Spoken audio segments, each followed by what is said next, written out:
Star Trek, the next generation.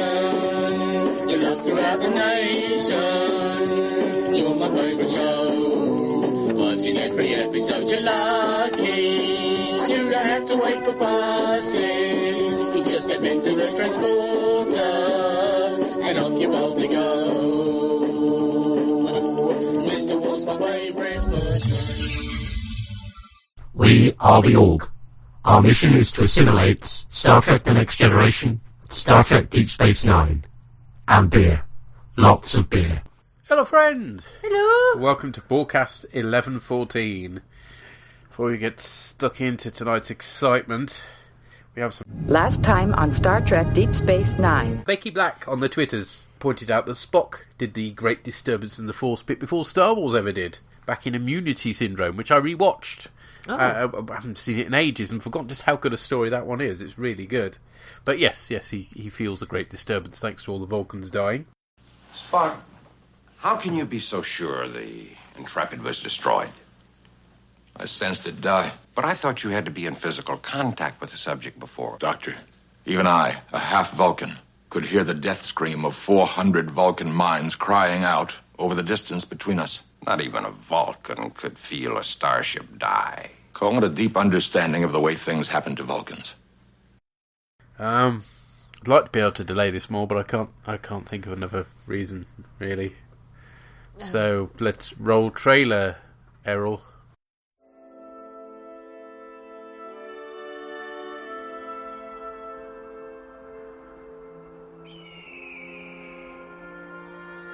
There is a world where time as we know it stands still.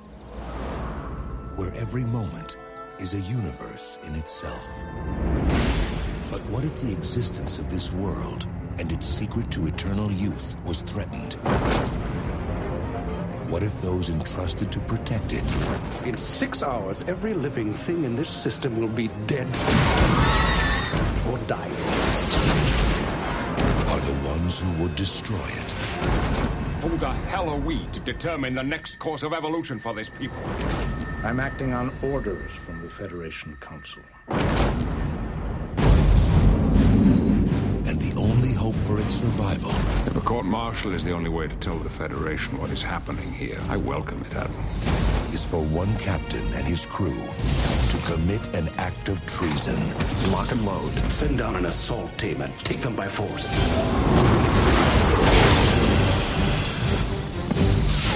Let's move these people out! The Federation ship has been disabled. Eliminate them. Captain, fire. Star Trek Insurrection.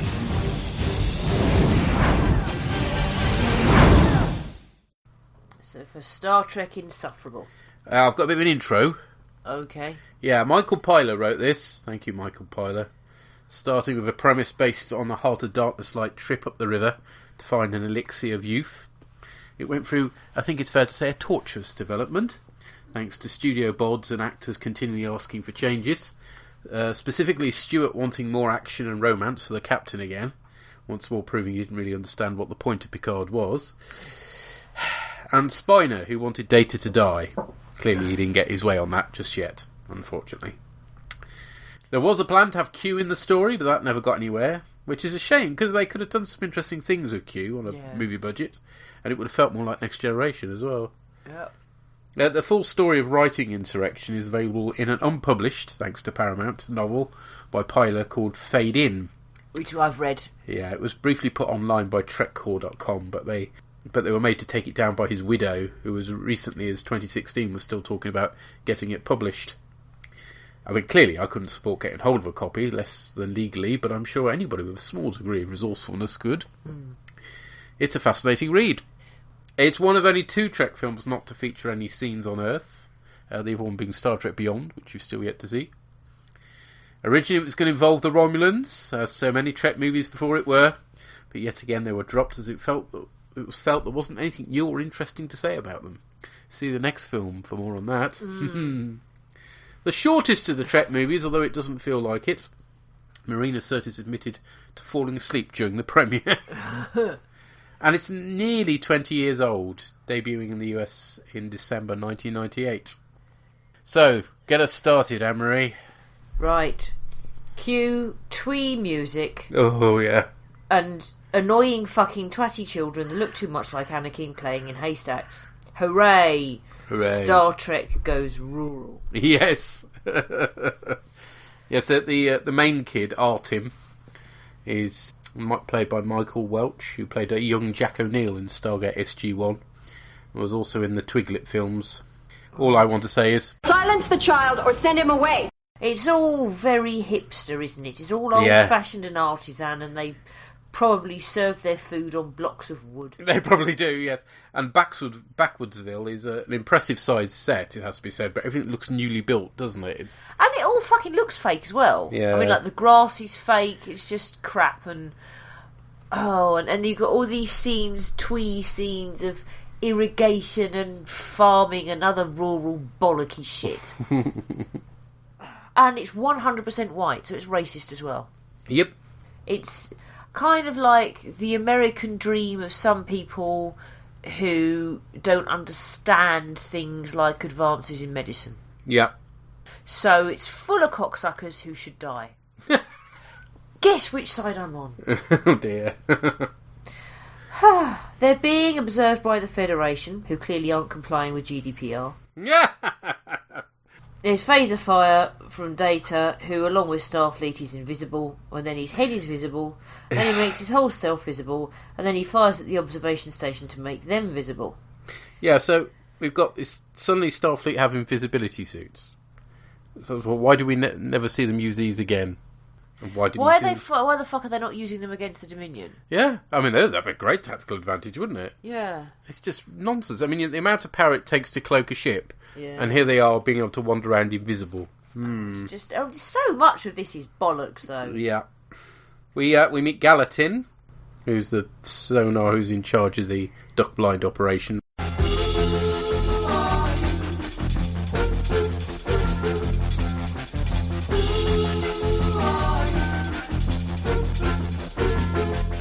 He's played by Greg Henry, who was also in an episode of Enterprise, but most awesomely was Peter Quill's granddad right at the beginning of Guardians of the Galaxy, the one who takes him in to see his mom. Okay.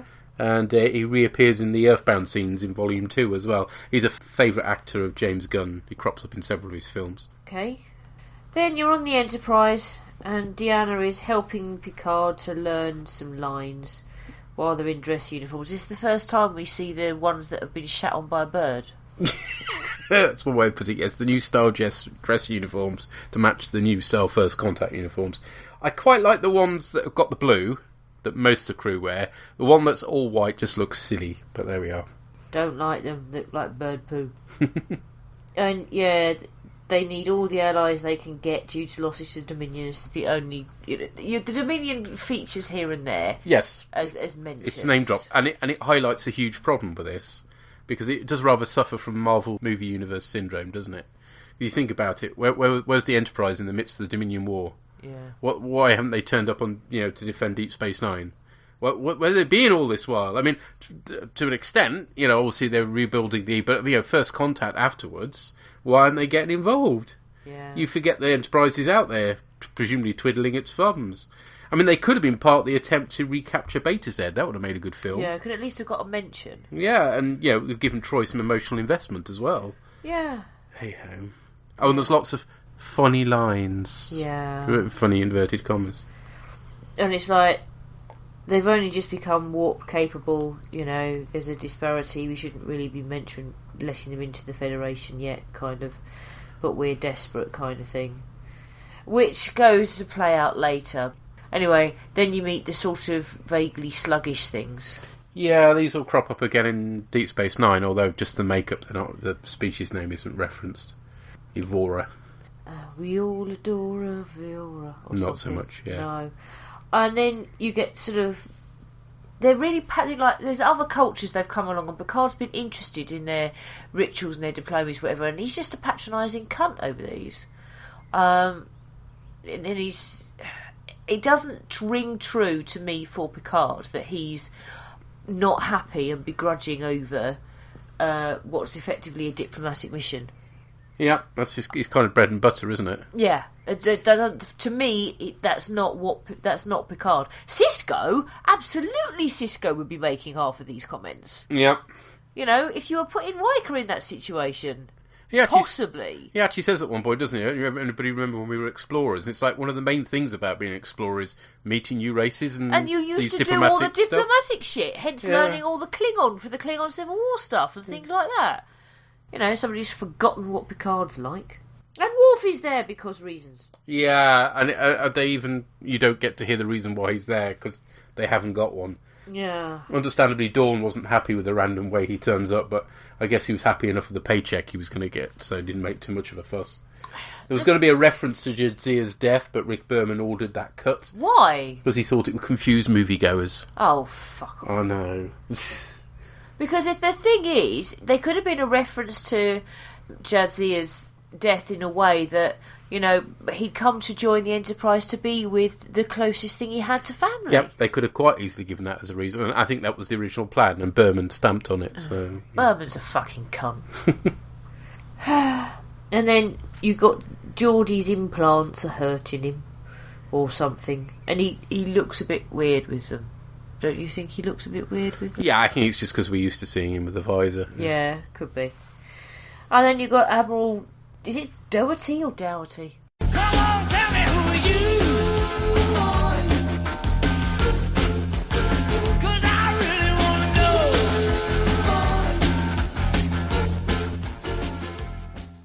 He's played by Anthony Zerbe, who was one of the bad guys in Licence to Kill. He's done a lot of TV, including the original Mission Impossible series. Apparently he originally read for Ruafo, but got this role instead. And spin-off novels have stated that Doherty was a member of Section 31, which kind of makes sense. Zerbe manages to play him with some dignity anyway. But he's just a token Badmiral for the film, basically, isn't he? Basically. He's asking for data schematics, and we get this mention of the Briar patch. There's this patch of space where it's all weird. And Picard's like, yes, you know, let's go off and get data, and let's have Worf join us because reasons. Yep. Oh, and tell the galley not to do the fish course. Galley?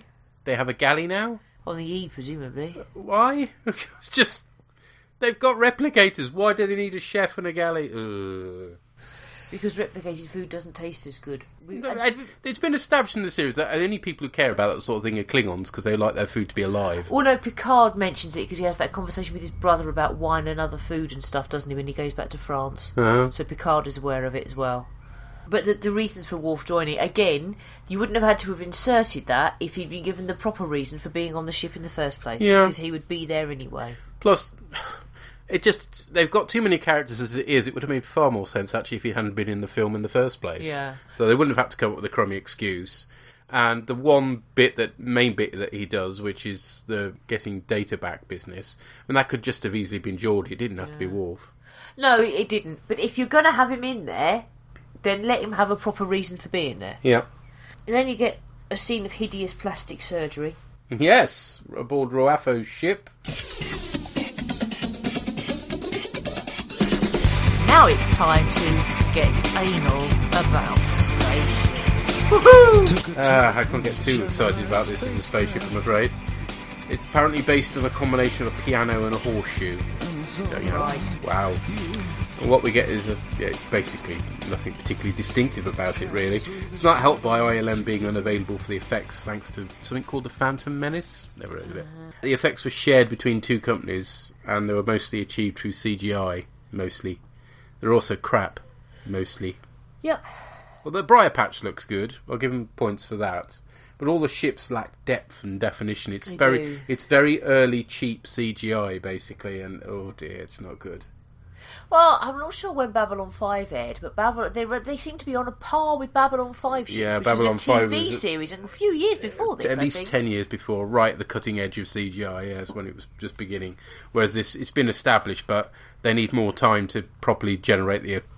it's just crap. And then it turns out they're being fired upon because Data's stolen their ship.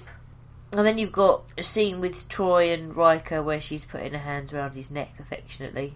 And I quite like this, because this is the only bit of the film that I do like, is that they always should have been together. And I know that Sturgis and Frakes were always pushing for it, and every now and again the writers, probably Berman, were trying to go, no, you can't have the romance that we all knew they could and should have. And then looking up the Sonar, who, it turns out, are one of the main producers of Ketracel White.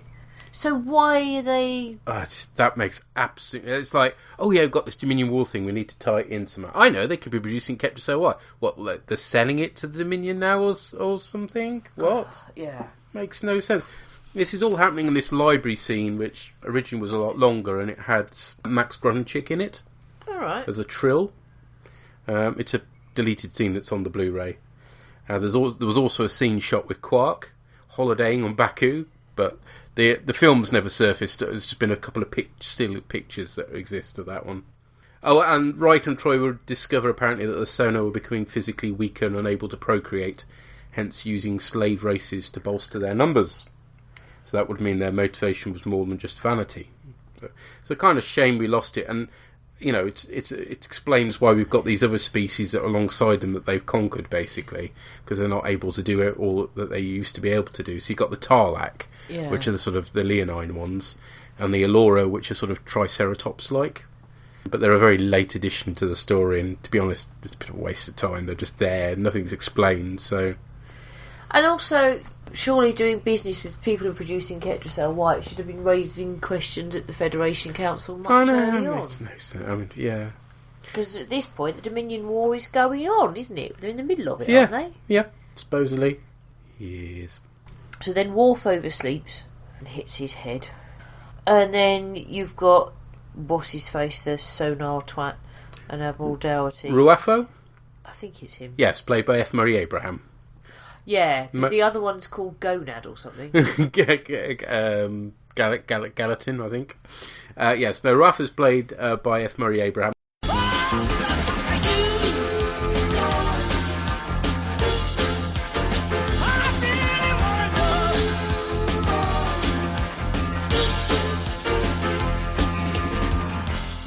Most memorably, of course, he plays Salieri in Amadeus, which is a fantastic film.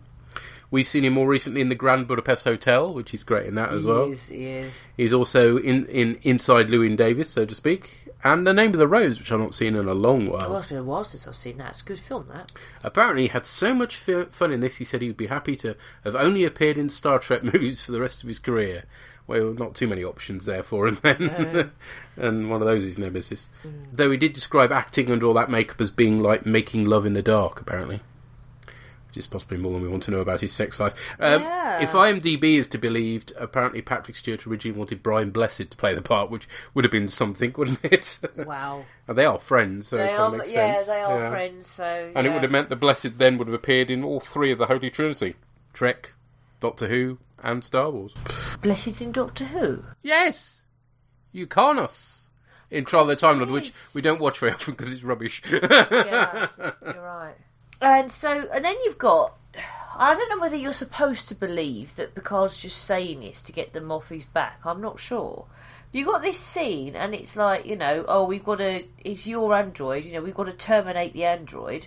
And instead of going, he's a sentient being, you can't do that, which is what he should be saying, Picard's like, oh, we know, one attempt to catch him, if he fails, then I'll terminate him, it should be me to do it. Yep. Just utter bollocks. He's recognised by Starfleet as an officer, as a sentient life form. We had a measure of a man.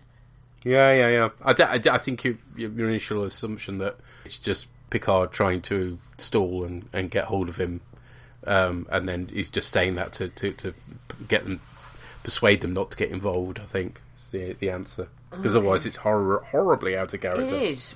But the thing is, we've already had one out of character thing. Yeah.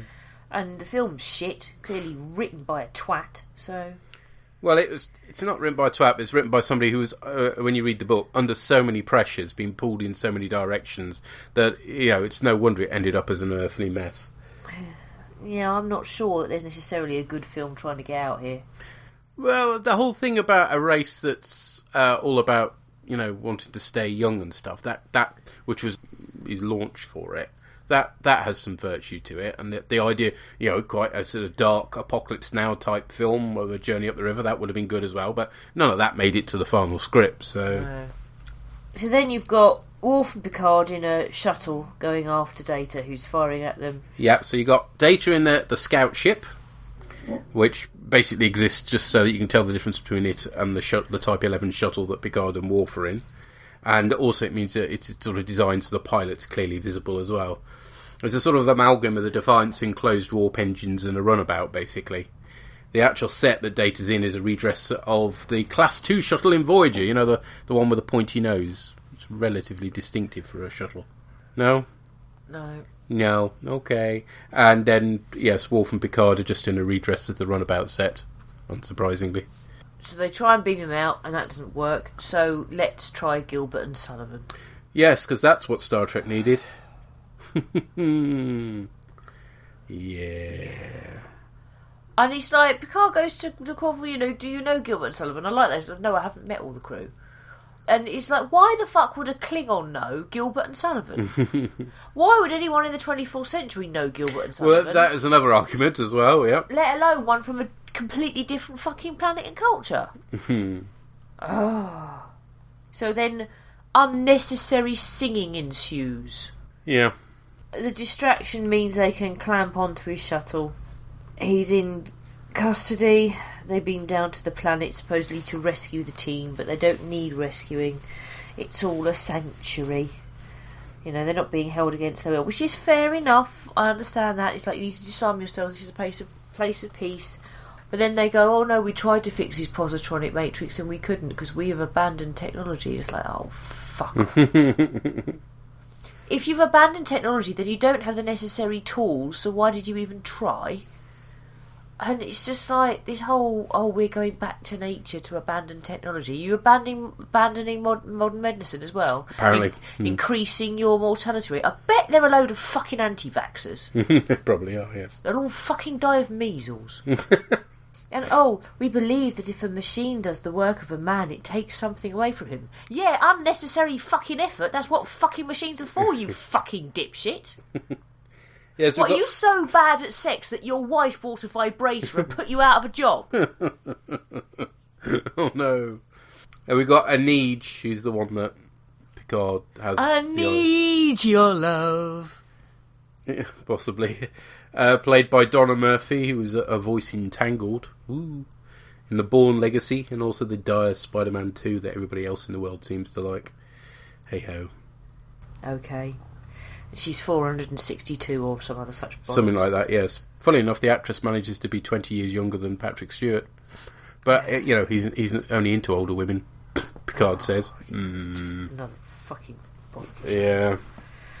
So then you're back on the Enterprise, and Picard's decided that his chair in his ready room must have beads like a 1970s taxi. Oh, no, that's a thing. That's been there since the series. It's the thing he was given. Was it? Yes, that's a nice bit of continuity, that. Fish is gone. There's no fish in the ready room in this film. Reappears in Nemesis, but yeah. Yes, Livingston, I think, was having a holiday or something. I don't know. Well, one of the many Livingstons presumably died from being kept in too small and... Presumably, yes.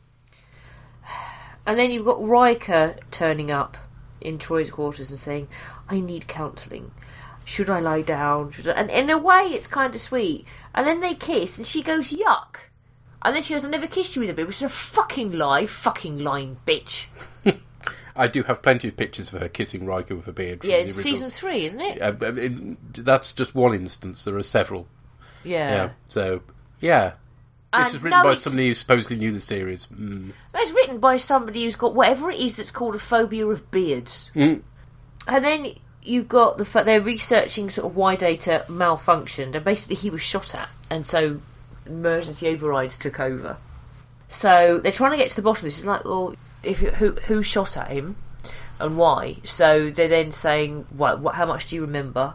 And he remembers going into the hills with the kids, and that's when you get to see Anakin wannabe and his pet turd. It is, isn't it? It's just a CGI boo. It's terrible. And they all follow off into the hills and whatever, and it's, bollocks. And then you've got the heinous crime scene where Deanna fucking shaves off Riker's beard. It's just like, fuck the fuck off. No. You do not return him to season 1, face of wrong. You have kissed him with a beard. You've got used to him for a beard for a very, very long time. What the fuck are you doing? Stupid bitch. Fuck ass writers. Fuck the fuck off. Don't like it. It's wrong. And then you have Data in the lake. And you have, as far as I can remember from the first time as I saw this film, because he's underwater and there was a fish. And I was very drunk. I didn't know in advance that that's the only way to watch this film. No. And I pointed at the screen and loudly said, "Fish!" Yep. in the Half cinema. the cinema laughed. Yeah. Yeah. It's probably the only laugh they got out of this film. So Probably, and I didn't remember anything more than that. Yep.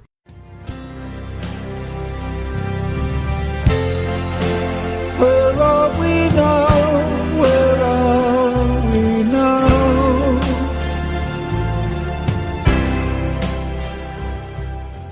By the way, other than underwater, California in a national park, apparently. Right. Okay. There's a hidden structure, which turns out to be a hollow projection of the village, intended to move the Baku off the planet in secret. Inside a cloaked ship. Yes, because Federation are allowed to use cloak... No, wait, they're not, are they? What's going on here? Well, the only thing I can think of is that all this cloaking technology comes from the fact that the sonar are linked to the Jemadar because of the No, it's not sonar, it's a Federation ship that's cloaked. Yeah, but if they're working with the sonar, that's how they've got the cloaking suits like the Jemadar, and that's how they've got the cloaking technology from the Jemadar, presumably. I don't think that's the inference. Well, it's the only thing that makes sense. Nothing makes sense in this No, film. it's bollocks. It's all bollocks. And it just reminds me of that thing with Nikolai, Worf's brother. Mm-hmm. That episode, weren't they trying to get them off through a holodeck? That's right, yes, that was his cunning plan, wasn't it? To relocate them, and in the in-between time they'd be in a holodeck. Yeah, that's not a great episode, which is an inspiration for this film. Yeah, Yeah, that's bollocks as well. And then they get shot at and fire back. You get quite a nice fall. There are lots of really good stunts in this film, to give it its due. Yep, that's one of the few good things you can say about it. And then Anish falls off and can't swim. And I'm sorry, if you can't swim, that means you can't tread water. You don't flail around the top of the water if you can't touch the bottom, going, I can't swim. You fucking sink like a fucking stone. But she just goes, I can't swim, whilst treading water perfectly well. Data is a fucking dinghy. He's a floater. Yeah. Then you have a scene where Worf has a big zit. Yeah. Nice. The sonar hostages... Why are they called hostages? Surely they're prisoners. Anyway. Well, they were supposedly taken hostage by the Baku, except they weren't. They were just having a nice cup of tea with everybody. Yeah, well, anyway, they've declined to be examined. And you find out why later. And this is the Voyager sickbay, by the way, we're in. And then Picard does dad dancing. Yeah, he's the Mambo King, suddenly. Oh, God. Because, he's all about the classical music when he's feeling old, but when he starts getting a bit youth in him, yeah, that's when he shakes his stuff. He should have put some fucking Rick Astley on. Yeah. Oh, God. No. No, that would have made it worse. And then he's meeting with the people, and he says that 300... He's like, how old are you? And 300 years ago, they moved there to escape a self-destructive civilization. So there's a reason why they're anti-technology. It's basically Terminator. The machines have taken over the world and blown it up. But it's still arsey. And it's the metaphasic radiation that makes them all sort of go young. But it doesn't really impact until puberty, for reasons of plot. Now, this is the only bit that really does ring true before all the rest of everything else about the metaphasic radiation, everything else, before it all comes out. When Picard is talking about forced relocation, at this point in the plot, it rings true and fits with motivations of his character. Because if you think back to that one with the Marquis, do you remember? And it was the Native American group who were going to be relocated again. Do you remember? And he was not happy with what Starfleet came up with. Yeah. So this is one of the few bits that, although ultimately when you look into it, it's like, no, that doesn't work. At this point in the plot, it makes sense. Because it's like, this is a forced relocation. It's quite clear that the Federation are behaving in a shady, dodgy way. And he's like, you know, and no, they're not indigenous to the planet, but they've been there 300 years. At what point do you have to be somewhere for it to be yours? Mm-hmm. So yeah, when he's talking about, you know, forced relocation is wrong, I get that. And he talks about, you know, history being marred by it, and that is also true. And then that's ruined by some stupid perfect moment in time shite, which is just as bad as the moment of perfect clarity we had with the episode with Odo and Kira. It's just all fucking bollocks. And then she's saying that, you know, you want to explore the universe, but we see each moment in time as a universe in itself. No, it fucking isn't. Yeah. It's just, we need to slow down, and it's all part of this whole everybody does everything too fast and too technologified, so let's go back to when everybody died at the age of 30 from too much fucking hard work and a load of fucking diseases. And plus, Star Trek's all about, you know, technology improving our future. Yeah. And this goes completely the other way. It's like, hang on a minute. Yeah. Technology is neutral. What matters is how you use it and what you use it for. Exactly. It's just... And I hate this fucking shit. And it's like, that episode of Deep Space Nine was better, where they had the mad bitch. Oh, no. Yes. And they made it clear that she was a fucking mad bitch. The one on the planet where, yes. And they were all living in a box. They had Yes. to go, yes. Because at least that episode, which made me really angry because she was a mad bitch. Paradise? I think something like Yeah. that. The point was, the writers knew she was a mad bitch. Yeah. Here, it's, oh no, it's much better to be this way. No, it fucking isn't. The only reason you think that farming and manual labour and no technology and no medicine is some kind of pure idyll is because you've got no fucking clue what it's actually like. Yes. Oh dear. Yes, this does, you know, pull all your chains, basically, doesn't it? It's Yes. Yes. What with that and beard loss. Yeah. Yeah. She goes, you have no idea the trust you engender. And he goes, for an Outlander. And she goes, no, for someone so young. Who put that in there as a sop to Patrick Stewart? Yeah. Don't you think? Yeah. I mean, I know, you know, people fall in love with people who are much older than them and have very happy relationships, and that's fine. But there's just this Hollywood trope of the older man and the younger woman, which I find icky, to be honest. And it's, you know, it's just pandering to the egos of older actors, basically. Yeah.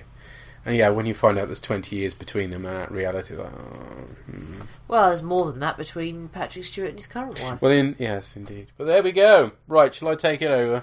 Yeah, I'll drink some beer. Okay, I have the con. So, Geordie gets his sight for the first time in his life. It's fair to say, I think his character is one of the better served in this script, it has to be said. There's a reason for him to be there, and he gets a reasonable amount to do, for reasons we'll get into. We see some sonar battleships, which again aren't particularly memorable designs, nor is the Collector. More of that later and all. Ruafa beams over to the Enterprise and meets with Picard in his ready room, his face breaking up, with blood everywhere, which is ew. We get a discussion of the Prime Directive with the Admiral, pointing out it doesn't apply as the Baku aren't native. That doesn't stop Picard getting on his high horse. And it kind of makes sense because they've been there 300 years, and it surprises me that the Prime Directive is that specific in a way. Patrick Stewart said he'd have relocated to Baku. Yeah. It's, leave 600 or let millions benefit. It's not a difficult equation, no, it isn't. really, is I mean, it? What gets me, where I understand where Picard as written is coming from, is all the secrecy. Because it just makes it all look proper shifty, doesn't it? Yes, it is proper shifty. That's the main. Yeah, you're right. That's the main problem with it. But that's not what it revolves. They want it to revolve around the Prime Directive, so. Which it doesn't. Yeah, because so there's 600 people, and they understand they're not a primitive society. They understand fucking positronic brains. They can be made to understand. I'm pretty sure the Prime Directive was only there to protect non-warp civilizations, and they understood warp drives. Yeah. So yeah. We do get a nice dissolve from Picard putting his pips on the table, symbolically, to teeth being placed in a sonar's mouth. That was grim, though. Yeah, I think it's Frakes trying to make a purse out of a sow's ear. He's doing his best with the script he's got. Yeah, but oh man. Gelatin, or whatever he's called, has been released, and Ruafo gets his skin stretched. Ew. Picard is loading up the captain's yacht with loads of phaser rifles, which is odd if he's planning to go it alone. I mean, how many phaser rifles can he hold? The Baku won't use them because they're pacifists, so bizarre. It's almost like he hoped his crew would notice and join him, which they do. Yeah. And then he orders them to return, which they don't. But he has to do it for symbolic reasons. Yeah, Geordie echoing his speech back in Hide and Q about not liking the price of getting his sight back. And it's funny how the two crew members who aren't wearing mufti or in their uniforms are the very ones that Picard asked to stay and fly off in the ship and rule the Federation. It's like they'd read the script already or something. What is it they're wearing? They're all in fucking leather jackets. Was that the fashion at the time? I think pretty much the same outfits that some of them were wearing in First Contact. Reusing the... Yeah, I think so, okay. yeah. Now, Captain's Yacht could get anal about spaceships here. Should be grounds to do so. Should be very exciting. And I like the way that the warp nacelles are designed to sort of drop down in a very Thunderbirds kind of fashion. It's a shame the awful CGI execution makes Thunderbirds look like a documentary in comparison. Guy. The D, of course, was supposed to have a yacht as well, according to the blueprints, but it was too expensive to show. Well, like the D was supposed to have dolphins and never showed them. Anyway, this is called the Cousteau by request of Patrick Stewart, logically enough for a French captain.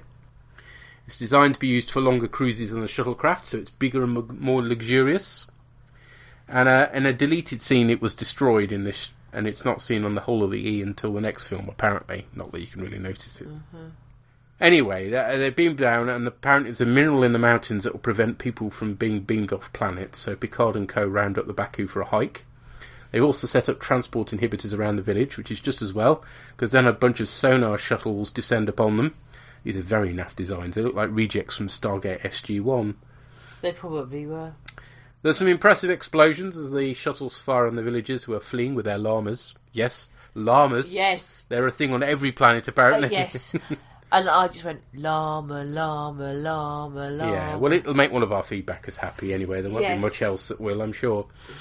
The sonar having shut up some of the inhibitors, a few of the villagers get beamed up, including Sojeff, but sadly not Artyom or his CG blob pet. It's not a blob, it's a shit. Admiral Doughty tries to stop Ruafo sending down assault teams and sending ships after the Enterprise, but the sonar point out that the Federation has had its butt kicked by the Borg, the Cardassians and the Dominion, and is getting old. So he needs to act now for its future, or something. He sounds like a shifty car salesman at this point. He does. We get a boring scene between Data and Artyom about what it's like to grow up. Like we care. Just reeks of being there because Spino's agent demanded it, basically. Oh, yeah. But it's like, Pinocchio! Yeah. I'm going to shout Pinocchio at you! Point you in the eye with my long nose. They take a break on their journey, which gives time for a romantic scene between Picard and Aneej. Yay. Yeah. And then we get the time slowed down bits, which is how it feels for us as well at this point in the film. Oh, and all the slows CG right down. is just terrible. It is. Meanwhile, the Enterprise is fired upon and they need to speed up, which is risky in the briar patch. So Geordie, having been at the con so far this film, which is bizarre, because, you know, he's a bit senior to be at the con, isn't he? But he finally goes down to engineering, because, you know, isn't he the chief engineer? So that's where he should be anyway, or at least Manning. He did used to have a station, didn't he, for engineering? But no, he's been at the con all this while. Bizarre. Ops, we've got a Trill, Ensign Kelperim, who's, not bad to look at, it has to be said. And at Tactical, we've got Lieutenant Daniels, played by Michael Horton, was also in First Contact. I thought I recognised him in First Contact. So that's a nice bit of continuity. And also, to keep the Llama God happy, also voiced Chip Chase, Buster's friend in the Transformers cartoon. So there you are. It's nice to have some different crew, although, I mean, you'd think we had enough crew as it was without coming up with more ones, but of course most of the regulars are down on the planet.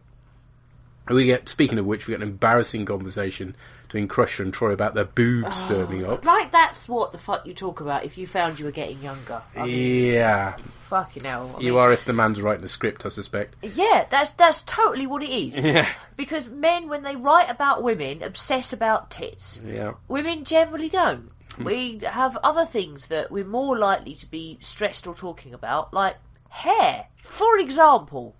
Or if Worf is getting zits, maybe they're getting zits. Uh-huh. You know? probably they wouldn't show this on a movie, but to be honest, we're more likely to be talking about periods than any fucking tits, to be honest. Or just another subject entirely that, is more natural. Yes! It's just, and their ages, their characters' ages are not far from ours. I think their characters are supposed to be in their 40s at this point. Mm-hmm. So, haven't you felt your tits haven't you felt your boobs getting firmer? Women's tits don't get fucking massively saggy until their 60s or something. Unless they've always been saggy. Can we move on from the saggy tits? Because it's depressing me. Yeah, so it's just so man writing about a woman. Yeah, it is, isn't it? We do it then, because the sonar shuttles turn up again, we get some action with Crusher having graduated to a phaser rifle now. Remember how she was pretty nifty with a phaser in the series? And Troy's got one as well. So we've got some progress from Cupid, at least, when they were only allowed to hit people over the head with pans. And Worf's phaser rifle jams, so he uses it as a club to whack the drones, which is a nice bit. With a nice bit of the Klingon music playing as well. The Enterprise, meanwhile, is tearing herself apart, so Riker decides to head for an even more dangerous bit of the nebula, taking the helm for good measure, despite being in command of the ship, which can't be right, surely. Well, no, you've seen Picard do it a couple of times. He's only done it when they've had to do very precise flying, and it's been like... There was one where there were a load of... they weren't mines, they were sort of pockets of time or something, weren't they? Yeah. And, you had to do it then, but that wasn't like in the midst of a battle when, you've got to be making tactical decisions. No. And even then, surely the best pilot would be Data. Well, he's not on board the ship, so they haven't got that. No, I mean in the episode when Picard took you'd have thought so, yes. The sonar then detonates a subspace weapon, tearing a hole in space. And apparently it's attached to the ship's warp core, so they jettison it. Then they blow it up, and that somehow closes the rift. Because science. Oh, it's a butt plug. Engineering takes a bit of a beating in the process, with one poor crewman being set on fire. Again, the stunts in this are really good. Riker does a swear, because this isn't tea time TV anymore. Anyways, it's not a patch on O'Brien. Oh, bollocks! So to speak. The Baku have made it to the caves, so guess which set they get to use? Oh, let's get back to the cave. They've added some additional levels to create a greater sense of depth to Deep Space Nine sets, and these modifications were permanent. So in Season 7 of Deep Space Nine, we'll be getting a bigger cave set, so there's something to look forward to. I know at least one episode when it features. Yeah. I'm not going to, but yeah. Yeah. Artem's shit Gloppit, or whatever it is, goes for a run, so that will pay off later. Riker's now collecting Metreon gas in the ship's Ranscoop, and Perrin gives him a look like, what a guy! Presumably under Director Frakes' orders, I would have thought. Probably. Then he calls for manual steering control, famously. This is a dire moment, joystick, isn't it? Yes, Kempston joystick in the 1980s, because that's a thing that will enable you to fly a massive spaceship like the E, isn't it? Riker just wanted to get his hands on some stick, that's what it is. The sonar battleship... for his pleasure as well. The sonar battleships fire into the gas that Riker ejects, lighting it up. Yes, apparently the Riker manoeuvre is basically him lighting his farts, yes. As the Baku emerge from the caves, they're attacked by sonar, and Worf lets rip with a phaser bazooka or something, which is a new one. Artem realises he's lost his poo creature, and Anij goes back for him, getting trapped in a rockfall with Picard. He gets her to show him the slow down time magic bollocks. Use the Force, Picard. That enables her to survive until they're dug out. Yeah.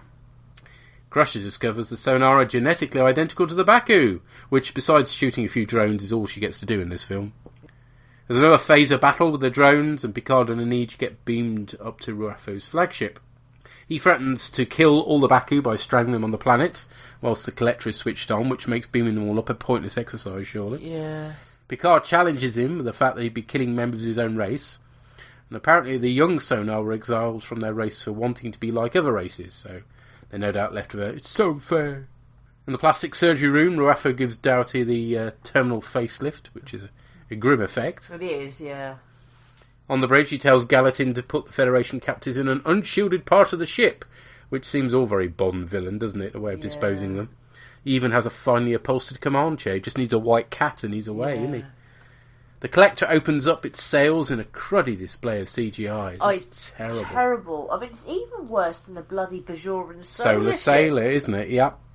And that was Deep Space, that was a few seasons back now. Yeah, season 4, I think, wasn't it? So, yeah, TV from 3 years before did better. Yeah. Anyway, Picard and Gelatin hatch a plan. As Data attacks in the captain's yacht, we see a sonar officer on the bridge, who's played by Bruce French.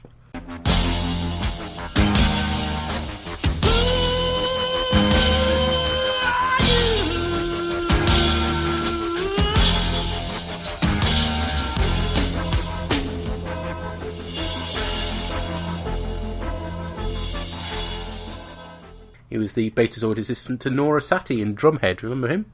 No. No, okay. Also, I remember Drumhead. Mm-hmm. Also crops up in Voyager, Enterprise, Fletch, awesome film, The A-Team, Jurassic Park 3, never mind, and Mission Impossible 3. Alright. The sonar rotate their shields, stopping Data's attack, which does rather beg the question how he was penetrating their shields in the first place. We see the rings get absorbed into the collector, but they realise there's no change in the readings, and Ruafo spots an imperfection and realises they're on the holodeck, on the holoship, Worf having beamed them onto it. He can't override the ship's controls and does a sad scream, just like he trod on a piece of Lego or something. Oh, it's just... Oh. He's not good. Ruafo beams over to the collector and gets it all started again. It's a very, very naff set, surrounded by loads of blue screen. Yeah. As though they were going to add something else in later, but ran out of money all the time. Seriously, that is genuinely what it looks like. I mean, there are some bits where they've obviously added depth to the set, but it's the sides in blue. Yeah, it just looks like there's supposed to be something else there. Yeah. The Enterprise returns and is fired upon by the sonar flagship. Riker orders them to go to ramming speed, which is the only manoeuvre they seem to be able to think of these days. On the sonar bridge, we see another officer played by Joseph Ruskin, who was Klingon Tumek, Grilka's advisor in House of Quark. And looking for Parmack in the wrong places. Don't recognise the name, but I know who you mean by Grilka's advisor. He also played that Cardassian acquaintance of Garax that we only saw the eyes of. Yeah, so I would recognise someone from. Yeah, you already made that eyes. point, but the voice, as I pointed out at the time, is quite distinctive. He's also in the original series as Galt, the Game Master of Triskelon. And he manages appearances in Voyager, Enterprise 2.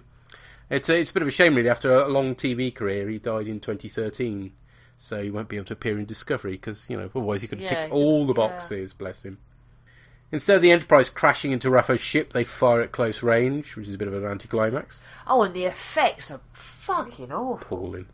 Picard makes the Collector do a splode, taking Ruafo out with it. As originally shot, Ruafo escapes the Collector, flies in an escape pod into the planet's rings, and de-ages to nothing. And the actor playing the younger version of him is still credited, apparently. The studio felt this was too soft an ending. I'm not sure it's that interesting considering how two-dimensional a villain Ruafo is. Yeah. Picard is beamed back to the Enterprise. Worf encourages Riker to get back with Troy, really awkwardly. Picard beams down to say goodbye to his latest squeeze, promising to return when he has leave. Aside, I'm sure he doesn't. Yeah. And Data is playing in the hay with Artim. Hurrah! Right. And off they fly, the film ending with all the impact of a wet fart. So yeah, it is badly written. I mean, yes, he was under intense pressures, but ultimately it resulted in a bloody mess. Yeah. There's no interest in the characters beyond the regulars, and most of them don't get much to do. Or if they do, they're not true to their own character. Yeah. I'm even surprised by how little the film Data is in, actually. I remember him being in it a lot more. I mean, I'm sorry about that, because he's generally irritating, but there's just nothing left for the character to do, is the problem. I mean, in this one, he doesn't have his emotion chip, bizarrely. So he left it behind. Yeah, as you do. It's all very perfunctory, especially the setting up of the bad guys. There's no sense of stakes, because, Picard will get his way over Admiral Doughty, because Admiral Doughty's a Badmiral. The effects are terrible. Really bad. And look worse. I mean, at least if with motion picture, okay, there's not much plot to it, but the effects look fantastic, and you can watch it just for the effects. Well, you can, maybe. Yes, I can, yes. And it makes no sense that this is happening during the Dominion War. They drop these vague connections, but ultimately it's like, surely they could have come up with a better plot happening within the Dominion War that wasn't set at Deep Space Nine. I mean, as I say, the recapture of Beta Z would have been fantastic, wouldn't it? What a wonderful plot that would have been. And just the idea that at a time when they're at war with the Dominion, they're going to go and ally themselves with a species somebody who's making Ketracel white. Right. Yeah, makes no sense. Just no. No. No. And it's just bollocks. Our son's opinion, to quote him, Balderdash. Yeah. Because apparently our son is a 19th century top hat salesman or something. I don't know where he's come across that word. But he ain't wrong. It is rubbish. And I know some people, their reaction to this film is sort of, like it's boring and doesn't really provoke an emotional response. A common criticism is it's just an overblown episode of the TV series. But it's an overblown, fucking bad, terribly written episode of the series. That's the problem with it. It's not even a well-written episode. No, it's terrible. It's awful, and it makes me really, really angry. Yeah. And I hate it. We had noticed, yes. Well, anyway, let's find out what other people thought. And on Twitter, we've heard from Jack Woodgate, who tweets, after seeing the rest of the crew being so happy-clappy and Worf being the butt of several jokes, I wanted him to turn round and yell at them, "My wife has just died, you unfeeling bastards!" Yep, fair enough. It makes no sense him being in this film. No, not the way they've written it, no. Well, I don't think it felt contrived anyway. But we also heard from Lee from the Black Dog podcast. I tried, but I failed. It's fucking awful, and I dare say it is worse than Star Trek 5. Yes. By a country mile. But then I like Star Trek 5. So. Well, I don't, but this is worse. And at least in Star Trek 5, I think most people agree that the central three characters are well written in it. Yeah, the plot might be bobbins, and the budget may be similar, and the effects, interestingly, much the same. Not done by LM, so rubbish, although not as rubbish as the effects in Insurrection. But yeah, ultimately, this Insurrection fails also because the characters aren't well written. Yeah, the characters are wrong. The characters are out of character. Yeah. And we've heard from Doreen, who writes, this film was a reasonable way to end my bank holiday weekend. That must have been a bad bank holiday weekend. However, everyone stated the obvious way too blinking often, and there was an awful lot of overacting. And I didn't like the fact the scriptwriters were trying to have it all ways, like metaphasic radiation not affecting the 12-year-old until he'd grown up. Yeah. So what, there are disabled kids on that planet until they reach a certain magic age and suddenly they're fixed?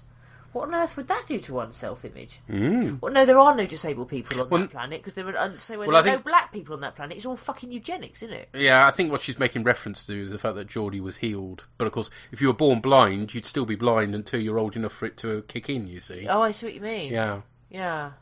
It's just so thrown together for convenience of plot that it's just rubbish, isn't it? Also, if people don't get round to things because they've got so much time, why would anyone ever do anything? Good point. She hasn't learned to swim. No, she's literally just been lazing on her ass for 400 years, hasn't she?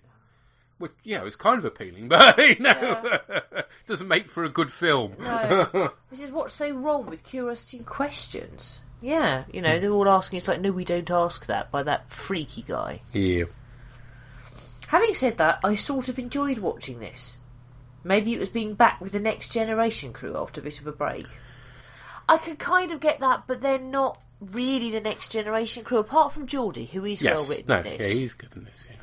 But actually, no. No. But glad you got something out of it anyway, Doreen. Yes. The Mark, Star Trek Insurrection or Star Trek Minor Scuffle. This is a flawed movie. Heck, the making of it was so convoluted it had Michael Pyler writing a book. Yeah, we know about that. They wasted more good ideas in the failed pitches than made it into this movie. Yes, that's true. What Fade In is well worth the read.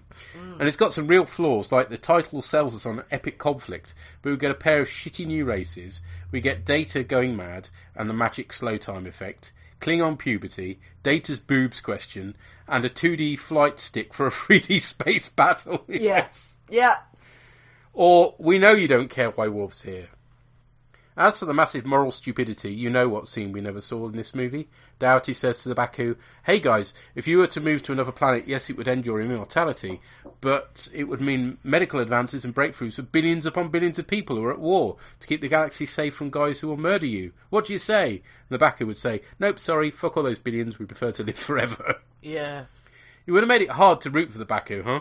But essentially that's who the Baku were. Yeah. NIMBYs, a case of private property versus the greater good.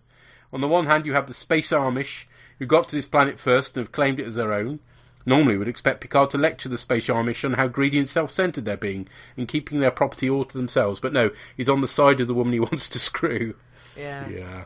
But again, at the point where he says that about forced relocation, he doesn't at that point understand the full implications of what the planet could give to, like, not just the Federation, but, you know what I mean, all peoples everywhere, potentially. I'm not sure he had explained it to him by then, but anyway. A real insurrection could have been very interesting, something that might have actually challenged the moral compass of the Federation.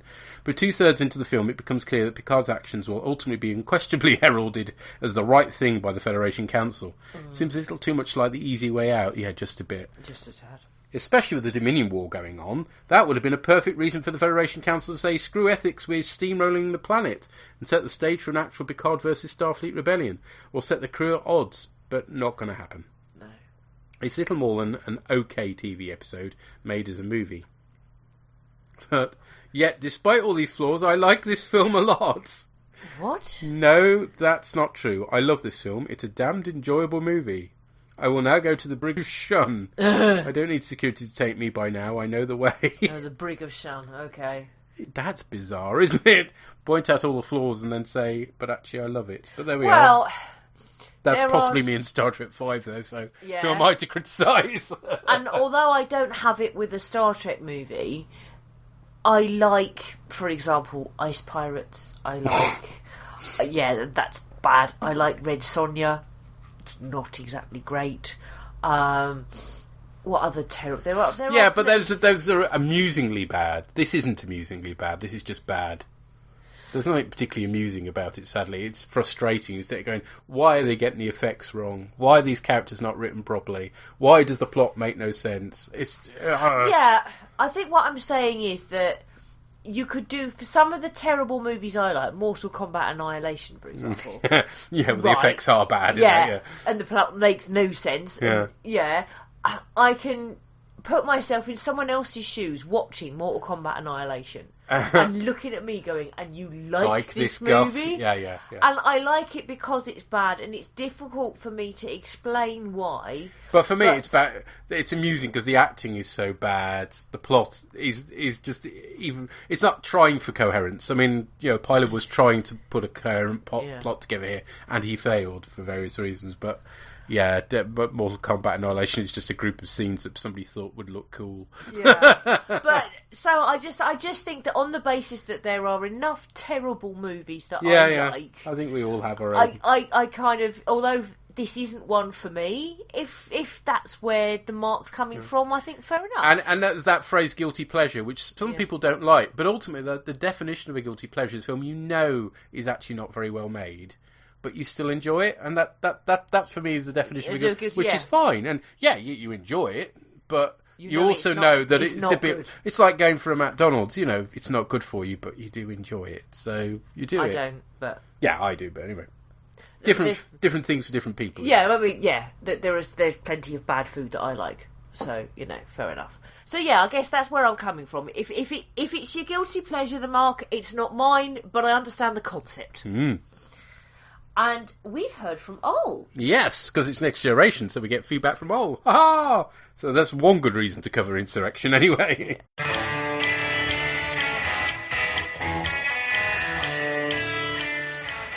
Hello, Orgs. It's Ol here. I'm feeding back on Star Trek Insurrection. I did promise that I'd do all the movies, and here we are at Insurrection. It's not what you'd call a good film, is it? Let's be honest. I watched it with a certain degree of trepidation, and I feel that was completely justified and borne out by the experience of actually watching through the thing. It's just so trite. The central moral problem that they have of, should we transplant these people without telling them, is bollocks, because clearly, once you know that these people are warp capable, you don't have to transplant them without them knowing it. You can ask them, actually, you know what, you lovely people on this planet, would you like to move somewhere else so that we can invent medicines that will save lots of people? Because they seem reasonably decent, maybe they'd say yes. Nobody even seems to bother to bloody ask them. Everyone just assumes they're going to stay on the planet and live forever and never change. Just makes me think they're a bunch of bastards, frankly. What else is going on? There's what seems to be now a standard Next Generation movie trope where Picard goes down to the planet and does all the stuff, and Riker has a subplot on the Enterprise. That's pretty much what happened on First Contact, was that Riker was on the planet in that case, but he was pretty much sidelined for a lot of the film and only made small appearances, and that's because Jonathan Frakes is directing. I appreciate why it happens, but in this case it's very much a role reversal, that in the series Riker was always the one going down to the planet and doing the things, while Picard was up on the ship being, clever or whatever. Now we have Picard getting his gung-ho on. Worf is there, and don't you just wish he wasn't, with his bloody Klingon acne and a bigger gun in every scene, which I'm sure the producers chortle at him heartily on the commentary. It's just bollocks, frankly. I'm probably overlapping with Anne-Marie's review here, but what can you do? What else is there to say about Insurrection? It's actually... there is a kernel of a good idea. Having the Enterprise crew go up against a Federation that's not quite the Federation that they want it to be. I mean, Star Trek Discovery's done something not entirely different, and it works very well there. And the whole Badmiral thing, that's not a new concept, is it? Let's face it, we've had that before. So why doesn't this work? Like I say, the central moral question is not terribly interesting. The baddies, were they the Sonar or the Baku, or I don't bloody care. Anyway, they were a bit crap. And no one's ever heard of them before, despite them clearly having, fairly whizzy technology, so why not? They've invented a whole new difficult area of space, so it's not the Badlands, it's the Briar Patch, because they're different because of reasons. And bloody Data. Bloody Data. Why is he always the bloody focus of these bloody films? Why can't we have a film about, I don't know, Geordie being a creepy stalker? Actually, no, that's probably why we can't have that film. But there must be someone else in the Next Generation crew who does something. Dr. Crusher. She never gets to bloody do anything. Why can't we have a Dr. Crusher movie? Anything but bloody Data singing and playing and learning how to be a child and, Anyway, thank you very much for your podcast. Thank you very much for sitting through this god-awful film. And, I shall feed back for Star Trek Nemesis, which I know Andy Palastides and others have said actually it's worthy of a revisit, so I'm going to maybe enter that one with an open mind if I possibly can. Certainly, I don't think it's going to come across any worse than this boring old pile of shit. Bye-bye!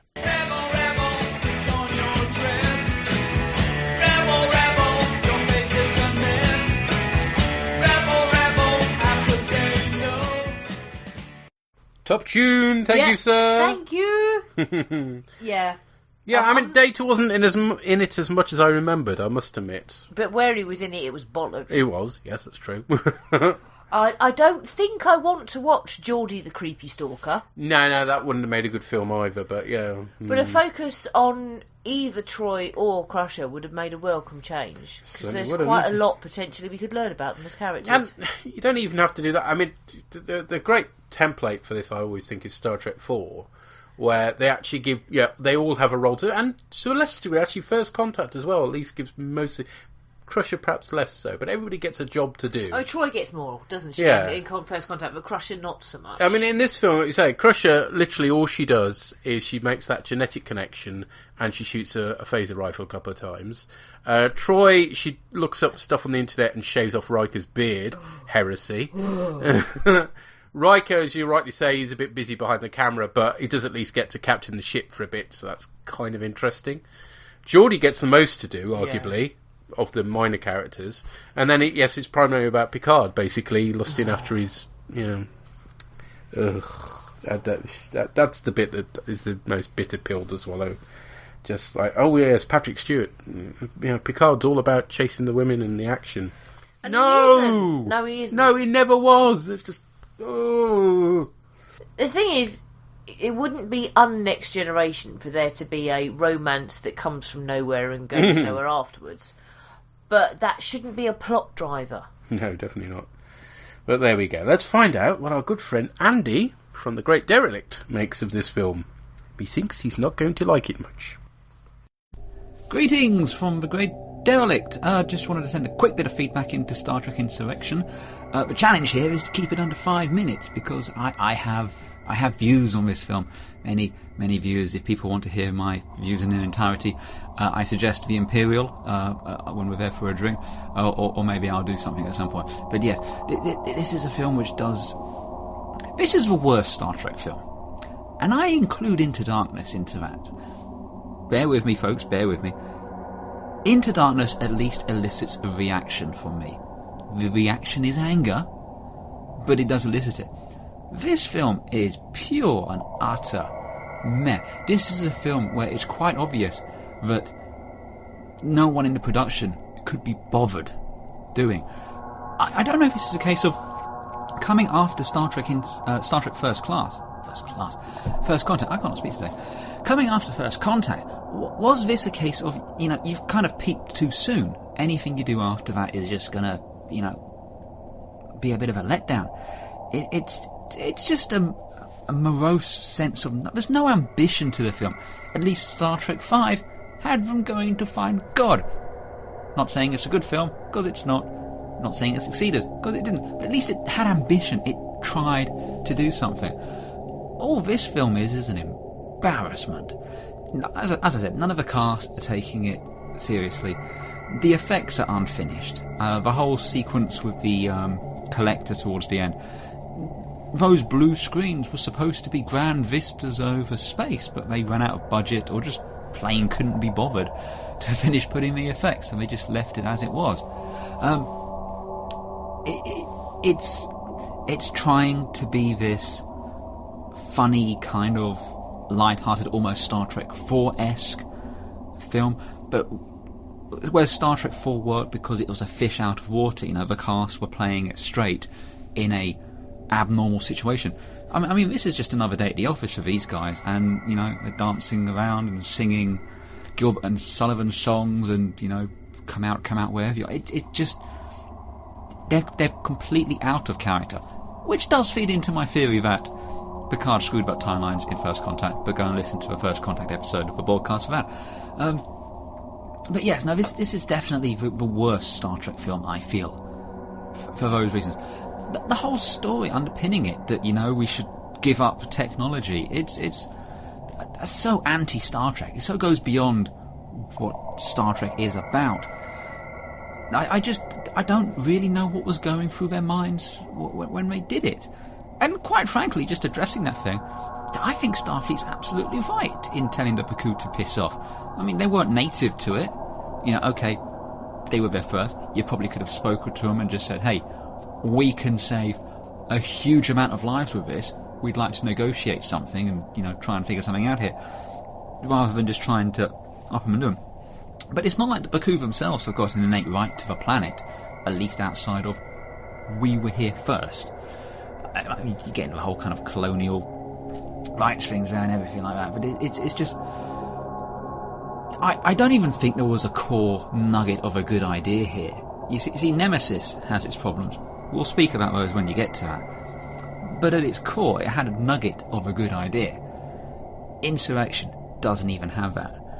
Into Darkness, at its core, is fundamentally flawed.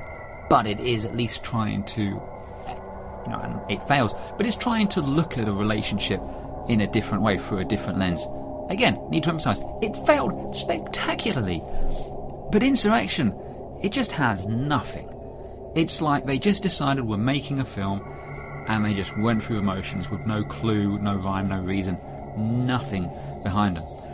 So yeah, I mean, I don't like to get overly negative on things when I can avoid it, but this is definitely a film which is worthy of a good kicking. And how we've not even gone on to things like, the joysticks and the clean-shaven Riker and all that other shit. And I'm sure everyone else has covered that. So anyway, I just wanted to make sure I got in here and get my swift kick in, before you ended. So anyway, I'll leave it with that. As always, adore the cast. Looking forward to many, many episodes, or at least until the end of season 7, and then Nemesis, and then whatever else you end up doing. But anyway, I'm back off again now. So TTFN, I should go. Cheers, sir. Cheers. You're right. This film is an embarrassment. Yes. You turn around to Star Trek Insurrection and go, You're an embarrassment.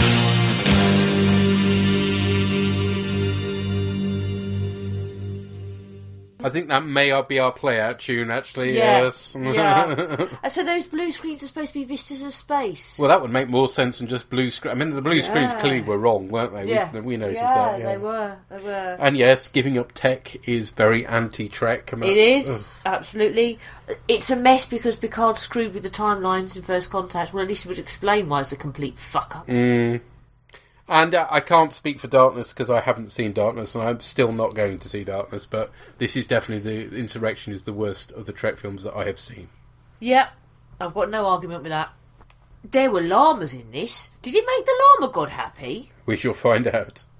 Lamagods Lark, Scott Date, Okjake, Koeg, Trikitsi, Un. Finally, we make it to the greatest of all the Next Generation films, the greatest of all of them. This is the Insurrection and the rise of the llamas. No, really, there's llamas bloody everywhere in this film. It's absolutely great. There's llamas in the hills, llamas in the town. There's even llamas packing fucking heat. Llamas everywhere. It's absolutely great. Watch out, monkey boys. Camlet's time has come. Yeah, okay, no, this isn't actually the best of the Next Generation films. It's actually pretty terrible, and not just because Hollywood's idea of a paradise doesn't include black people, but we'll go on to that. Okay, so to get this new sandwich going, we'll start with some good things. This film isn't entirely terrible. One of the criticisms that's often levelled at Insurrection is that it's just like a double-length episode of the TV show, and that's not a bad thing, especially if you like the TV show. I mean, especially when this film aired originally, you know, the Next Generation had been off the air for some time. So yeah, I was missing the Next Generation. It was great to see the cast reunited. The diplomatic stuff at the start is B-plot and unnecessary, but it was fun to see the crew all interacting again. I love those scenes, you know, everyday life on the Enterprise, and that's what I missed. But, you know, I will also agree that it's not actually movie material. It's not what people go to the cinema to see. They want to go to the cinema to see spectacle, and Insurrection does not deliver that in spades. Doesn't even deliver it in trowels or thimbles. So where to start then? Despite saying that I'd maybe been missing the Next Generation cast for some time, and I was quite pleased to see this when it came to the cinema, the flip side, and I had wondered for some time whether my opinion of the movie was coloured by this, was that this opened in the cinema the same day that Channel 4 aired Sleeping in Light, the final episode of Babylon 5. So I watched that in the morning and then went to the cinema to watch Insurrection in the evening, and it did not compare favourably, let's just say. Insurrection, that is. Sleeping in Light's bloody brilliant. I know it's the wrong podcast, but it is. This isn't movie material. This isn't an epic return to form or even return to anything, really, that we would hope to have seen, something that would have told us something new about the characters. We've got Picard having his midlife crisis, or the continuation of his midlife crisis. If you remember his vest from First Contact. Obviously, his time he spent hanging out with Kirk in the Nexus didn't do him any good whatsoever. Then you've got Data who conveniently leaves his emotion chip behind when he goes off to the duck blind, but what this does is that this removes any potential interesting character development. Yes, the emotion chip installation in Generations did turn him into a bit of a wanker, but it was something different and it was something new, and there was the potential for a character explanation of Data to go somewhere where, instead of trying to understand how humans felt emotions, to actually understand what processing emotions meant and how to interpret them. And you get into that at the end of Generations, where he's crying because he's happy to see Spock. There was stuff they could have done there, but instead the easy option was to reboot and go back to emotionless Data, because that's a quicker, easier thing for a movie audience to swallow, and I can understand that. But as a viewer of the TV series for 7 years, plus 2 films at this point, it wasn't at all satisfying. Not to mention the fact that Data's done the whole what is it like to be a child thing before, and the fact that he's basically stalking that young boy through the first half of the film isn't more than a little bit creepy. Speaking of creepy, Troy and Riker. Now, there were some deleted scenes where there's a bit of flirting in the library. The Enterprise has a librarian, I don't know what's going on there. That's just weird. Oh, okay, it's also got dolphins, so maybe it can have a library as well. Who knows what the fuck it's got. It's probably got a cloister room as well. But the rekindling of the Troy and Riker stuff is that there's some flirting, and in the cut library scene there's a lot more flirting. It seems more reciprocated. It doesn't seem quite so much that Riker's just forcing himself on her, because what's in the actual film that we see is pretty dodgy, because Riker just comes into Troy's therapy room, and then, aside from the continuity error, when she says yuck after he kisses her, his response is to say, I kiss you, and you say yuck? How about, she didn't ask to be kissed? It's her right to push you away. She doesn't owe you anything, you bearded twat. So yeah, that relationship doesn't get off to the best of starts. Interestingly though, to address that continuity issue, I remember back in your broadcast about Menage with Troy, and I remember when I watched the episode originally, when Riker and Troy share that kiss when they're on Beta set, which then, being it's TNG, goes absolutely nowhere for the rest of the season. But what's interesting about this scene is Troy asks Riker, did you come down here to play? So that kind of hints at something there, you know, that they've been having this fling on and off throughout the many, many years. I mean, it's a bit weird, because Riker's also been shagging just about everyone else. Bit of a strange thing, but it's just that they've been keeping something alive, so I guess maybe there's a bit of continuity there. I don't know. And speaking of them, and speaking of things that aren't movie material, there's Troy and Riker in the bath. Yeah. I guess I wanted to bring something sexy to the film, but yeah, maybe that wasn't it. I mean, yeah, this is something I wanted to see them doing on the TV show. I wanted to see them get together, but yeah, no. The main thrust of the film, then, the main thrust of this is that for whatever reason, this doesn't excite. I think part of it might actually be in the production design. The production design for this film is awful. It looks cheap, and it feels cheap. Not just the CGI, although the CGI is also atrocious. They clearly decided that they didn't need ILM because other special effects houses were starting to spring up at this time, so they could just, get something cheaper and get just as good a result. And it worked exactly as well as it did the last time they decided to tell ILM to sling it, and that was with Star Trek 5, and that had similarly fantastic results on the special effects front. So well done for not learning from your mistakes. The other thing Insurrection shares with Star Trek 5 is that the production just looks cheap. Everything's overlit and shiny, and it just looks quickly done. The opening shot of the Baku village, the bridge that goes across the reservoir, it just looks fake. It looks like someone's built an amateur dramatics set in the middle of a park, and it's just awful. There's no weathering, no consistency, anything. And this extends to a lot of it. I mean, you can forgive the Enterprise for being clean inside, it's the Federation, but when we get onto the sonar bridge, aside from the addition of UFO's command recliner, which I quite love that, in fact, actually, as an idea, but the whole thing just looks clean. It looks unlived in, and again, I know the Star Trek future isn't the same as Star Wars future, but there's got to be an element of believability in it, and it's just lacking there completely in the production design of the Baku village. It's just all, maybe it's meant to be that. Maybe it's meant to be this whole idea that they live in a paradise that time cannot touch, but it just looks fake as a consequence, and I don't know why anyone would want to stay there. There's also a slightly troubling issue that this place is meant to be a paradise, and as I said at the start, as far as I could tell, there are no people of colour in this paradise. So, you could argue that all the Baku came from one particular part of their home planet, wherever it was, and when they landed on the planet, but it's a bit of a dodgy decision, and more than suggests a hint of bias from the Paramount executives.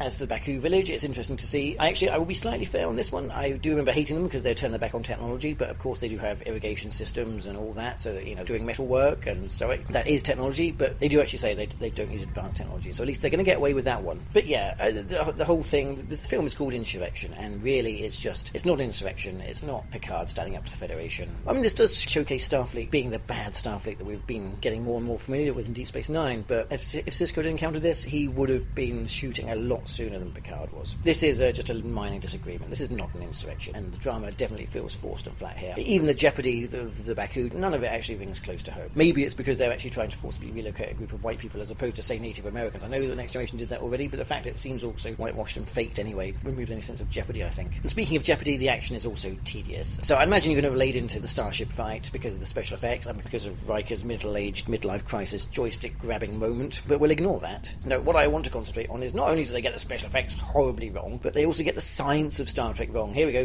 Hopefully Peter will appreciate this, and hopefully Andy won't disagree with me when he hears this. So the sonar detonate the isotopic weapon, which I guess is just a big can of Lucozade or something. I guess that's why it's all orange and bubbly. And the subspace tear comes towards the Enterprise. Geordi says it's the warp engines dragging them like a magnet, which makes sense because warp engines generate a subspace bubble. This is a subspace tear. Two things are going to attract. That makes sense. What Geordi's plan is to eject the warp core, and he does it, because that will distract the tear. Okay, that would be great if the warp core actually generated a subspace field. It doesn't. It's the engine. It's the thing that gives the power to the warp nacelles, which are the things that generate the subspace field. That's what those bloody things are that stuck out the side of the ship. They are what make subspace bend and move around the ship. The warp core is just a great big battery. What they should have done is they should have ejected the nacelles instead. I mean, okay, then the Enterprise would have looked daft. More daft, the still fucking ugly. And it maybe wouldn't have looked as cinematic, but that's what they should have done. The fact they get that science wrong annoys me. Kind of like the fact they use the Bassard collectors, because there's been very few occasions when they actually do use those, because why would you? And admittedly, if they'd ejected the nacelles, they wouldn't have been able to have done that. But this solution, the fact they get that wrong, really irks me. The end climax isn't that special either. I looked at the deleted scenes to hope that the originally filmed climax would be better, but no, it's not. Picard and Ruofo kind of climb around some scaffolding, and then Picard blows it up, and Ruofo has a bit of a soul while going boom. As an unconvincing CGI spaceship explodes. It's terrible. It's horrible. It's really horrible. And the worst thing about this was, it was touted at the time to be the first Star Trek film you could go on a date to, using the not at all outdated or sexist notion that girls don't enjoy sci-fi. So they added the romance subplot and then cut any instance of Picard actually kissing. What's her face? What's the fucking point of that then? If you can do a romantic film, actually have a fucking romance. Don't just... Yeah, okay, Picard does hint that he might come back for 318 days worth of sexy time, but does he ever? I don't know. It's not the same thing as seeing it, and I don't know if we'd want to see that in another film either. This film is just like, why did they bother? There were no big ideas here. Fountain of Youth and some rehashed Next Generation plot ideas. It's awful. It's awful. On the plus side, you could say we finally get to see the captain's yacht, but I want to see the captain's yacht with the D, but they blew that up, so I'm not interested. And besides which, it looks bloody dull. You expect the captain's yacht to be a bit swanky, but this one just looks like a slightly expanded runabout. It's tedious and terrible. So let's end with some good news. I do actually really enjoy the Gilbert and Sullivan sequence. It's horribly shot, but the singing and the actors actually interaction pulls it off. It's incongruous, and I really enjoy that sort of humour. I also really like the new best uniforms. They look a hell of a lot better than any we've seen so far. Yeah, they look very smart and slightly like my wedding outfit. Yeah, that doesn't bias me at all, honestly. All they need to be doing was wearing kilts. And finally, when they go down to the planet, we do of course get to see Troy in a rather nifty leather jacket. So that's my bonuses. But the film does leave us with one big question, and that is, if Data can act as a flotation device, what exactly is it that inflates? Does he have helium-filled buttocks? Does his cock become a massive throbbing lilo? When he said he's fully functional, is this what Tasha Yar got to experience? Pull the ripcord and poof, out it comes. Please do not excite Data until you are safely outside the starship. Anyway, I have gone on and on about this, and this is a film I really don't like. So, yeah, until we get back to Deep Space Nine, glory to Eugene Jaffor. No, glory to you and your cast. Thank you, sir. Thank you. Yes. Data as a stalker, that's a good point. Yeah, it is. Pull the ripcord and out it comes. Oh my gosh, yes. The reason why they didn't use ILM was that they were too busy with Phantom Menace. So they can't, whilst they can't be blamed for that, they clearly went for two very cheap studios. Yeah. Yeah. Yeah, and it has got very shoddy production values all over. It has, it's right. Yeah, I was even looking at the Enterprise sets. Didn't look that great. I don't know whether they were just not well lit or something, but yeah, everything did look cheap. And I hadn't realised they even got the science wrong. Yeah, well, there we go. Well, it made bugger all sense what they did anyway, but yes. No, but then when you realise it's not that they should be ejecting the core, but the lasers as well. Yeah. Hey-ho. It's one of those things, isn't it? When it was a series as opposed to the movies, Next Generation did its best to they spent time over it, didn't they? They did. So yes, it was science fiction, but where possible they based it in science. Hence, they had Heisenberg compensators in their translators. Transporters? That'd be the one. Sorry, I've had a beer's lot of kicking beer. in. Very much is. Because, Heisenberg's, I'm not sure if it's a rule or law. Uncertainty principle, yes. That would mean they don't work. Now, they didn't try and say, they got round it because. They just they invented a piece of tech called a compensator that, and that's the sort of thing that's the approach they took. So. But I get the impression that Pilot was struggling so much to get his script accepted by the producers and by Patrick Stewart and by Brent Spiner, that the idea of then running it past the scientific advisor probably would have just caused him to rip out whatever was left of his patients. So, yeah. Yeah. But it suffers as a result. What did Drew and Tracy make of this? Literally 2 seconds ago finished watching Insurrection. Yes. And before I tell you what was wrong with that film, okay, you tell me what was right with that film. I like it. Why? I like. It's often said that it's just like 2 episodes of TNG or a long episode of TNG. Well, that's great for me. I love TNG. You are a massive TNG fan. I love it. But this film is just blando Calrissian. There's no excitement in this film. It's really bland. I like the Jonathan Creek-esque bit when they beam him over to the hollow ship. That's good. Yeah, but it's not that grand, to be fair. Come on. I'm not saying it's the best film ever at all. I'm not going to defend it like that. But I honestly don't understand the hate of it. I don't mind it. It's definitely not the worst. I would never say, let's put on Star Trek Insurrection ever. But if it's on TV, or we got to watch it, or not got to watch it, but watching it for this, I enjoy it. Yeah. I absolutely enjoy watching the film. I don't. If I don't watch it in the next 10 years, I'll be happy. But then if I do watch it in 10 years' time, I'll enjoy it watching it then. Well, as I said, it's not the worst film, but it's certainly not up there in like the top 5 for me. Yeah, I agree with that. So I agree. Bland. I mean, a couple of points. I mean, know that Admiral Dodgy Bollocks is a dodgy bollocks. Yeah. I mean, it was he's that guy. Obvious. The actor always plays a baddie, doesn't he? That's a clue there. Yeah. And why does Picard always have to have some kind of singing element in a lot of his TNG films or episodes. That really bugs me. But the one thing that would have made this quite fun is, as I said at the time, when Picard and Worf are going out looking for Data. Data at the beginning, and they're both in like the, I want to say like the flyers, the Delta flyers, whatever the little it shuttles. was, yeah. And Data comes alongside. I really wanted Data just to give him the bird. I was surprised they didn't, because really they always did. put that in, don't they? These little That things would have like been so much fun. Riker and saying about these bastards kind of thing. Yeah, they always do that kind of stuff. Yeah, but pushing the envelope. Is that what they call it? I guess so. I mean, this is definitely not as bad as what people say, but it's not. It's just, that is what I'm going to say. It's not as bad. Bit bland. I mean, it's not Generations bad. No, I agree. This is better than Generations. It's certainly better than Star Trek 5. Sorry, Peter. You know, it's average. It's just meh. Well, fair enough. Yeah, for me, there was not a lot of excitement in this. Yeah, it was just meh. Well, let's leave it there. But like okay. you, if it was on the telly, I wouldn't like switch over. I would watch it, but I wouldn't put it on like, you know, purposely. But I would never watch it purposely, but if it's on, I would watch it and enjoy it. Yeah. All right then. Yep. Had enough champion of this film? I think I'm going to be the only one, so yes. Well, you like what you like, mate. Okay. And that's what it says. Leave it there? Yep. All right. I'm having a Chinese now. Yep. Whoop, whoop. Well deserved for watching that. See you later. Bye. Bye. Well, I hope you enjoyed your Chinese. Yeah. I mean, the thing, again, you do hear a lot. This is like, you know, a long episode of Next Generation, which would be fine if it was the fact the characters are so badly written in this. Yeah. It doesn't feel like Next Generation to me because of that bad writing is the problem. Yeah. But yeah, great that you enjoy it.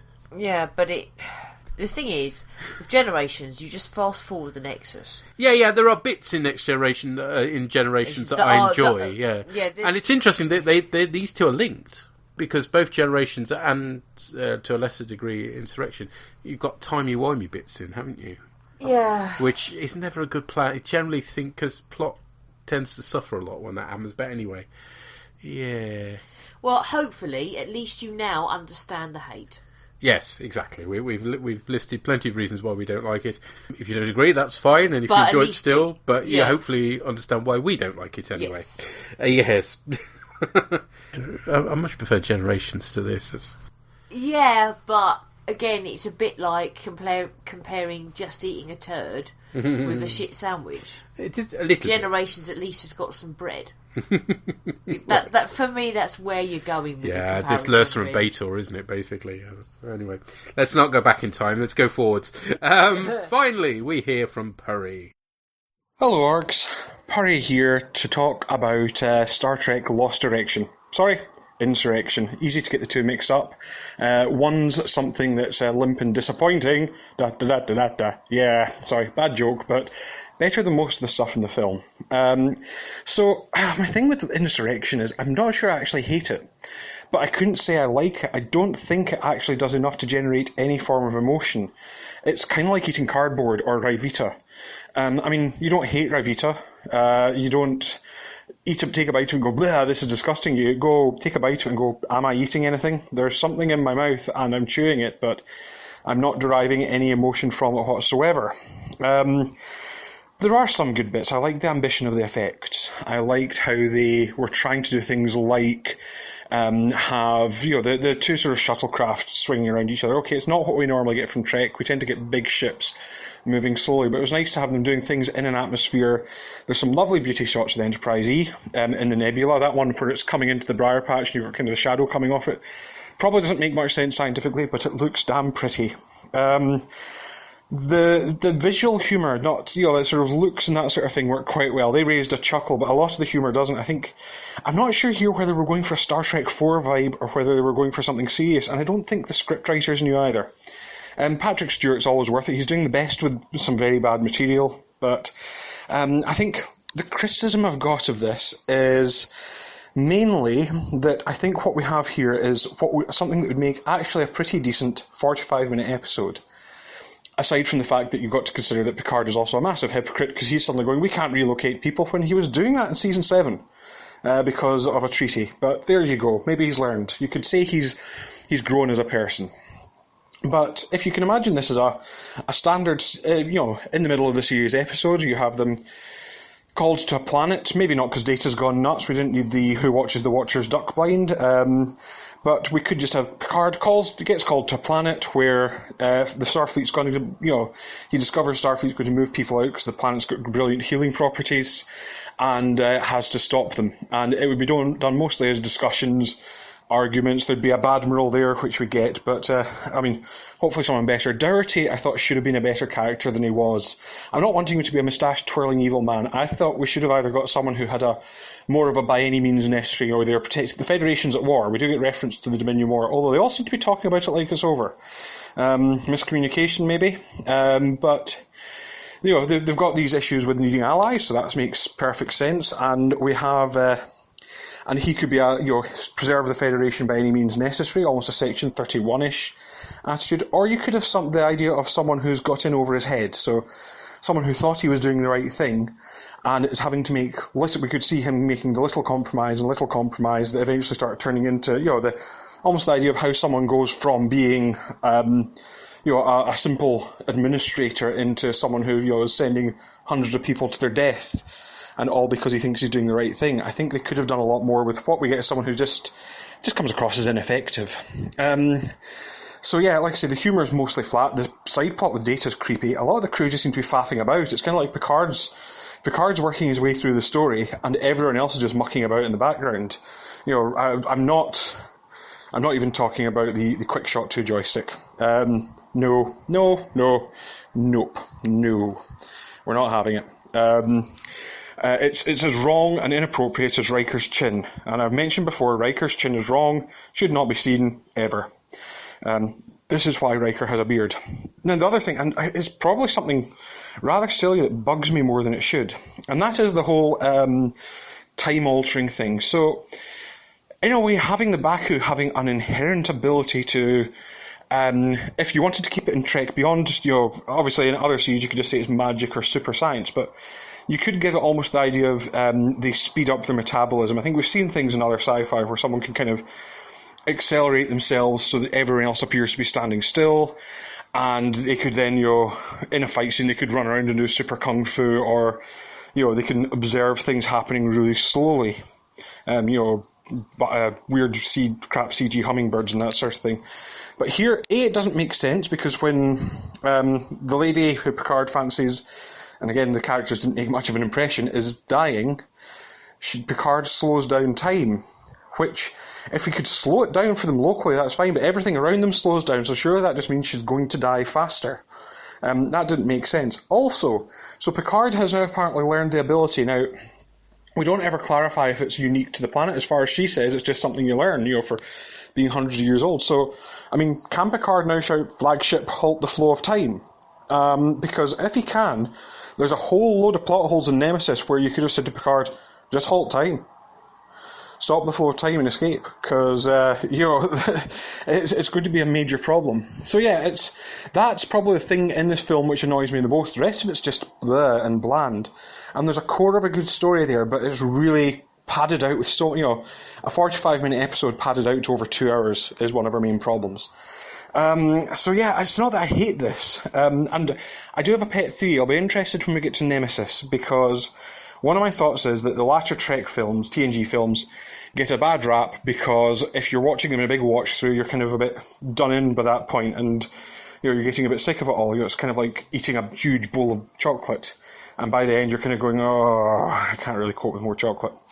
And it could be the same thing here. Now, what I've now got, because I didn't enjoy this, it was pretty bland. I'm now wondering if my dislike of Nemesis comes from the fact that I almost always watch it straight after Insurrection. Oh yeah, it should have been called Prime Directive. But there you go. What Insurrection, why? But if I watch it after Insurrection, does that mean that I'm kind of carrying on some kind of residual grumpiness from Insurrection, and so I'm not willing to give Nemesis a chance? So I'm looking forward to finding that out. And I think I'll talk about looking forward. So all that remains to say is do keep up the good work. I always look forward to the podcast, and I'm looking forward to Season 7 Deep Space Nine. But until then, bye for now. Bye, sir. Thank you. Bye. Yes, Star Crash. with the halt the flow of time. Yeah. Oh my, yeah. I guess it's just bobbins, isn't it? Absolute bobbins. And yeah, the hummingbird CGI was particularly. Our son remarked on how terrible that looked. Blimey. Yeah. Yep. Bad. The Briar Patch is pretty. I'll give you that. And that when the Enterprise first enters it and they do all the shadows, that's nicely done. But as soon as you get the Enterprise coming closer to the camera and you realise it's got less detail on it than a Playmobil figure's face, it's just terrible. It's just... I just so wish they'd used the model. Because they had the model. Why could they not use the model for those shots? Ugh. But it's interesting what you say about Nemesis. And it'll be interesting to see, because it'll be a bit of a gap, won't it? It will be, yes. It'll be Christmas by the time we get to Nemesis. And last time I watched it, I did enjoy it a lot more. I think the trick in Nemesis is not to come... Because, you know, I came at it with... It was going to be about Romulans and then was massively disappointed because they're barely in it. But if you come at it just watch it as a film with no preconceptions, it's not anywhere near so bad, I discovered. Okay. Anyway, that's for the future. In the rather more near future, yes indeed, we are covering Season 7 of Deep Space Nine, starting in a couple of weeks' time, a recording on Friday the 15th of June, bOrgCast 12.1. We shall be covering kind of a two-parter, effectively, Image in the Sand and Shadows and Symbols, which I actually had a cheeky watch of today, and, spoilers, it's a lot better than I remember it being. Yes! Exactly what I needed. To be honest, knowing full well I had to watch Insurrection again tonight. So there we are. Good news. Good news. Wait, little plug.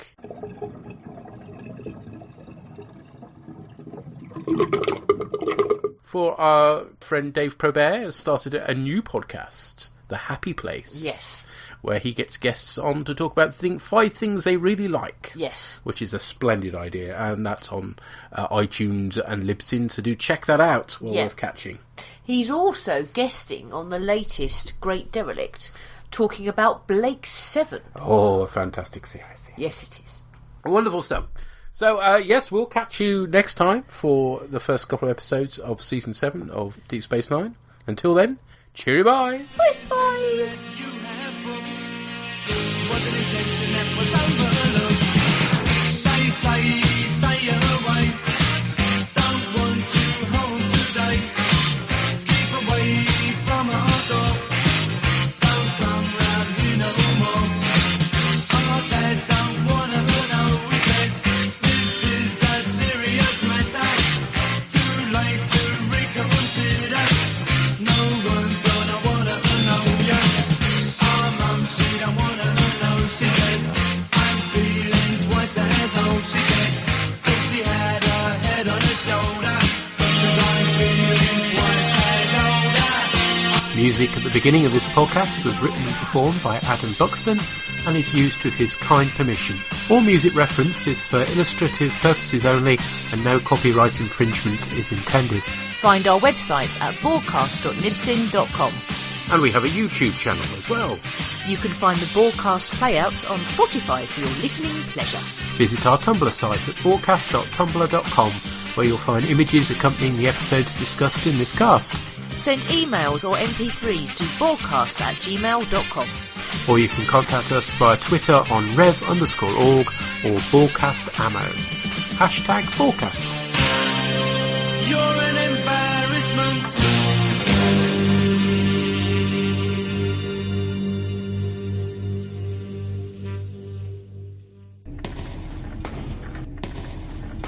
Shut it down!